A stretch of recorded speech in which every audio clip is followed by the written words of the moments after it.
부산광역시가 서부 노인보호 전문기관을 개관했습니다.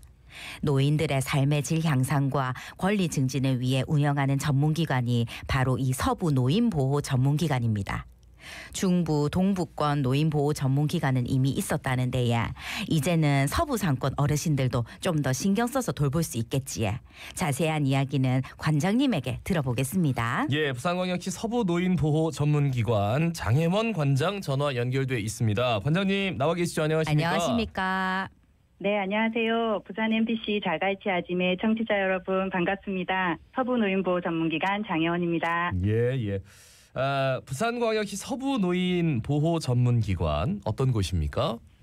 네, 서부 노인보호 전문기관은 부산 사회서비스원이 운영 위탁을 맡아 서부 상권 어르신들의 학대 예방과 인권 보호를 위해 지난 3월 18일 신평역사 2층에 문을 열었습니다.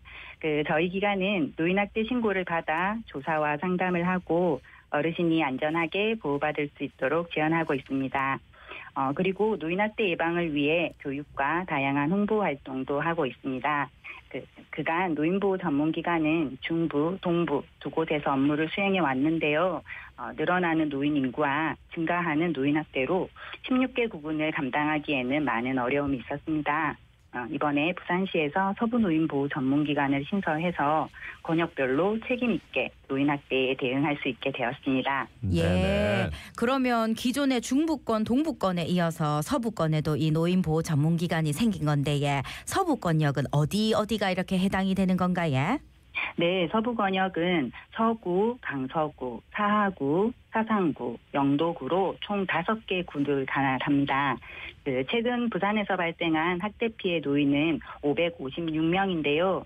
그중 서부권역의 학대 피해 노인은 172명으로 전체의 약 3분의 1을 차지하고 있습니다. 한 해 부산에서만 발생하는 노인학대 피해 노인이 556명. 노인학대에도 좀 기준이 있을까요? 네, 노인학대는 보호자에 의해서 만 65세 이상 어르신에게 신체적, 정신적, 정서적, 성적, 경제적 학대와 방임 또는 유기하는 것을 말하는데요. 네. 대표적인 행위로는 어르신을 밀치거나 때리는 신체적 학대와 시설로 보내겠다, 집에서 나가라며 서름을 주거나 욕설과 큰 소리가 반복되는 정서적 학대가 있습니다. 그리고 어르신의 기초연금이나 생계비 등을 가로채는 경제적인 학대, 어르신 집에 미납된 공과금이나 고지서가 쌓이는 생존을 위한 기본적인 생활비를 지원하지 않는 것, 그리고 거동이 불편한 노인에게 식사를 제공하지 않거나 치료를 하지 않고 방치하는 방임이 있습니다. 네, 그리고 노인을 시설이나 병원에 입소시키고 연락과 왕래를 두절하는 유기도 노인학대에 해당합니다. 예, 지금 말씀해 주신 내용들이 실제로 일어나고 있는 내용들이라고 생각하니까 참 가슴이 아픈데 가장 많이 발생하는 노인 학대는 어떤 것이 있습니까? 여보세요? 네, 여보세요? 예, 관장님 전화가 잠시 끊긴 것 같습니다. 우리 청취자 여러분 양해 말씀드리고요. 연결이 되는 대로 계속해서 부산광역시 서부노인보호 전문기관 장혜원 관장과 인터뷰를 나누겠습니다. 지금 노인학대의 기준까지 말씀을 드렸고 학대 기준이 참 다양하네요. 정서적 학대, 있네, 신체적 학대, 경제적 학대, 생활비를 지원하지 않는 것, 그리고 거동이 불편한데 방임하는 것까지. 연결됐습니다. 관장님. 네, 죄송합니다. 아이고 전화가 끊겼네요. 아닙니다. 우리 청취자 여러분 다시 한번 양해 말씀드리고 가장 많이 발생하는 노인학대 어떤 게 있다고요? 네, 노인학대에는 이제 여러 유형의 학대가 함께 발생하고 있습니다. 보통 정서적인 학대와 신체적 학대가 함께 가장 많이 발생합니다. 학대라는 용어 때문에 폭력과 같은 신체적 학대를 떠올리기가 쉬운데요. 사실은 정서적인 학대가 가장 심각합니다. 폭언, 협박, 위협 등의 정서적인 학대는 노인학대의 시작점이 되기 때문에 조기에 발견해서 개입하는 것이 중요합니다. 최근에는 경제적인 학대도 증가하고 있는데요. 대다수는 큰 돈이 아닌 기초연금과 같은 소액을 착취하는 경우가 많이 있습니다. 이게 착취하게 되면 그야말로 방치되는 건데, 그죠? 네.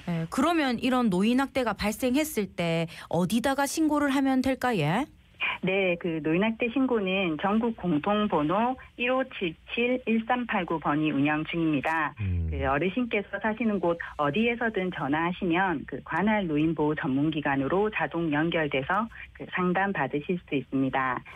노인학대 신고 번호가 생각나지 않으시거나 그 위급하실 때는 네. 112에 신고하시면 그 경찰이 출동을 하시고 이후에 노인보호 전문기관으로 연계가 되니 안심하시고 신고하시면 됩니다. 예. 그리고 휴대전화 어플에서도 신고가 가능합니다.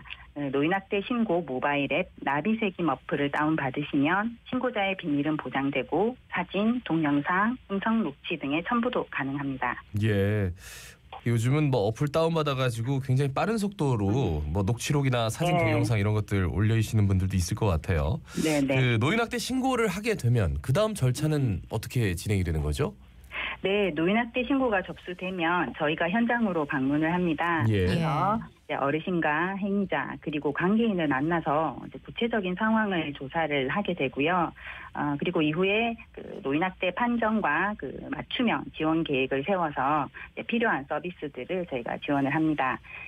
학대 피해 어르신의 안전이 확인되고 나면 저희가 종결을 하고 사후 관리를 실시하게 되는데요. 그 사후 관리는 최대 6개월간 노인학대 재발 방지를 위해 지속적으로 관심을 가지고 살펴보게 됩니다.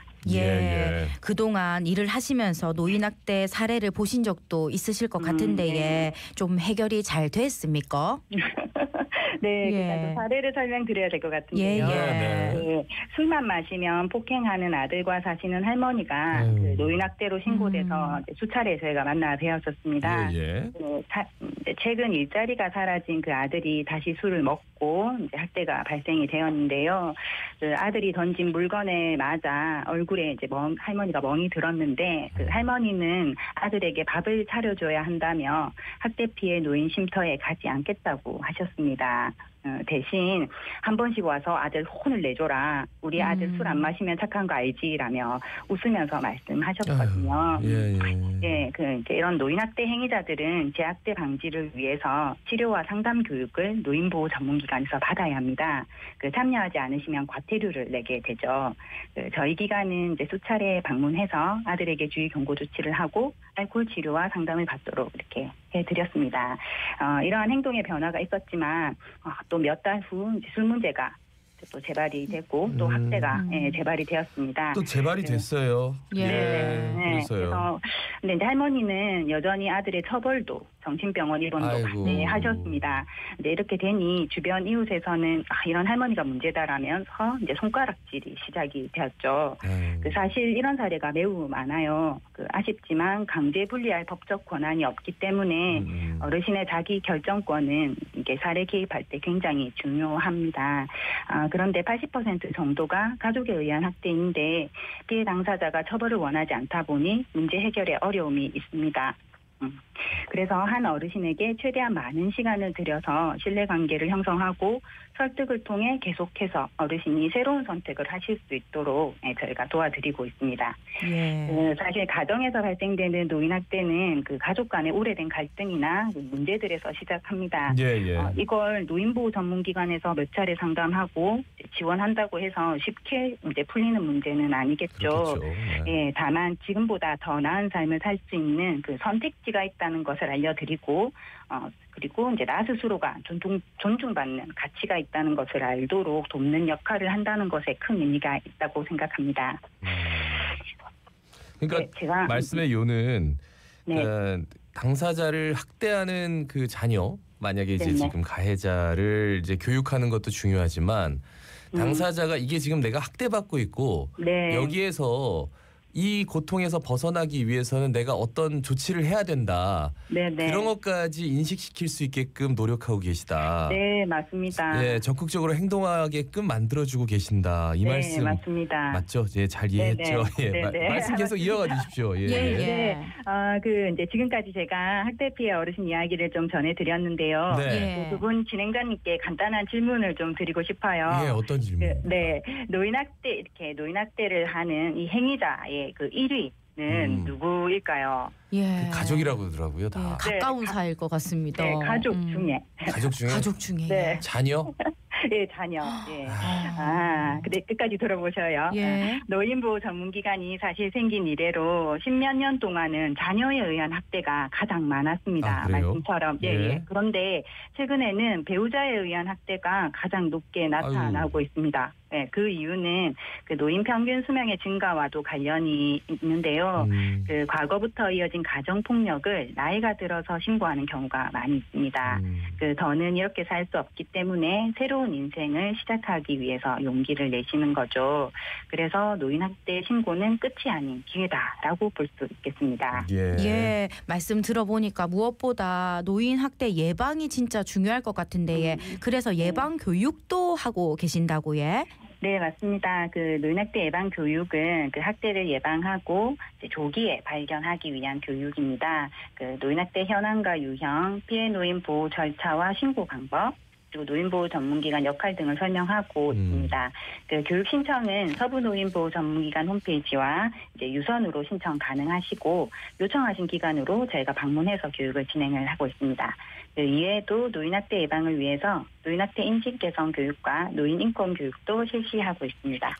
지금 방송을 들으면서도 굉장히 좀 어려움을 겪고 있는 분들이 있어요. 망설이는 분들도 네네. 있고. 노인학대 신고번호 다시 한번 알려드리겠습니다.